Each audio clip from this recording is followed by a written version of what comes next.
সরকারিকরণ করা চলবে না, চলবে না, চলবে না, চলবে না।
পরিবর্তন করতে হবে। এই দাবিতে আন্দোলন চলছে, চলবে। সেন্টার নামে সিম কার্ডও সঠিক রিচার্জ দিতে হবে। জ্বালানির বরাদ্দ বৃদ্ধির দাবিতে আন্দোলন চলছে, চলবে। কর্মরত অবস্থায় কর্মী ও সহায়িকা মারা গেলে পরিবারকে 5 লক্ষ টাকা পূরণের দাবিতে আন্দোলন চলছে, চলবে।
আজকে আমরা এসেছি বিশেষ করে ফোনের জন্য।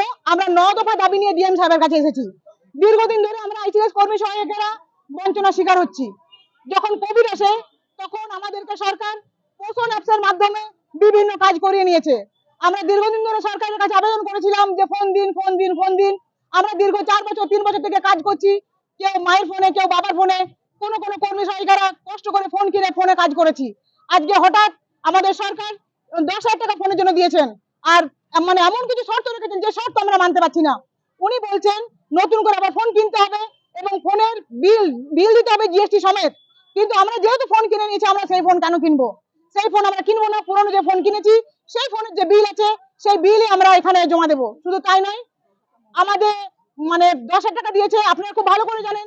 এই মুহূর্তে 5G নেট চালাতে গেলে 10,000 টাকার ফোনে কোনো কাজ হবে না। শুধু আরেকটা বিশাল ব্যাপার, আমাদেরকে ফোন রিচার্জের জন্য সরকার মাত্র 166 টাকা করে দিচ্ছে। আপনারা সবাই ফোন রিচার্জ করেন, জানেন মিনিমাম 350 টাকা বিল, কিন্তু সরকার সেখানে আমাদেরকে লাঞ্ছনা করেই যাচ্ছেন। শুধু তাই নয়, আমাদের কর্মী সহায়িকার একটা খাবার ছিল, যে খাবারটা আমরা প্রতিদিন সেন্টারে খেতাম। অন্যান্য জেলা সেই খাবার কর্মী সহায়িকাকে দিচ্ছে, কিন্তু আমাদের বাঁকুড়া জেলা আমাদের কর্মী সহায়িকার যে খাবার আমরা প্রতিদিন খেতাম সেটা থেকে কিন্তু আমাদেরকে বঞ্চিত করে দিয়েছে। শুধু এটাই নয়, প্রতিদিন যে আমরা খাবার সরবরাহ করি বাচ্চাদেরকে, তার যে বিল হয় 3 মাস হয়ে গেছে, আমাদের এই সরকার সেই বিল এখনো দেয়নি। আমাদের এইসব দাবি তো আছেই। তাছাড়া কর্মী সহায়িকা মারা গেলে আমাদের 5 লক্ষ টাকা যাতে ক্ষতিপূরণ দেয় আমাদের পরিবারকে, সেই সব দাবিও আছে। আর এই দাবি যদি না মানে আমরা আরো বৃহত্তর আন্দোলনে যাব। আমরা আজকে 9 দফা দাবি নিয়ে আজকে আমরা এখানে এসেছি। একাধিকবারে একই দাবি নিয়ে তো আসা হয়েছে, কি ইয়েতে আমরা দাবি নিয়ে আসি, ভবিষ্যতেও আসবো। আর আমরা লড়াই করছি বলে একটু একটু করে কিন্তু আমাদের দাবি পূরণ হচ্ছে। আগে যেমন রিটায়ারমেন্ট খালি আমাদের কোনো টাকা পেতাম না, আজকে আমরা লড়াই আন্দোলন করছি বলে আজকে কর্মী সহায়িকার রিটায়ারমেন্টের পর 5 লাখ টাকা পাচ্ছে। শুধু তাই নয়, আমাদের দাবি ছিল ফোনের জন্য 15,000 টাকা, আজকে দীর্ঘ লড়াই পর সরকার 10,000 টাকা দিতে বাধ্য হয়েছে। তেমনি এইভাবে আমরা আরো বৃহত্তর লড়াই যাব এবং আমাদের যে সমস্ত দাবি আছে সেই সমস্ত দাবি আমরা পূরণ করতে বাধ্য করে দেবো এই সরকারকে।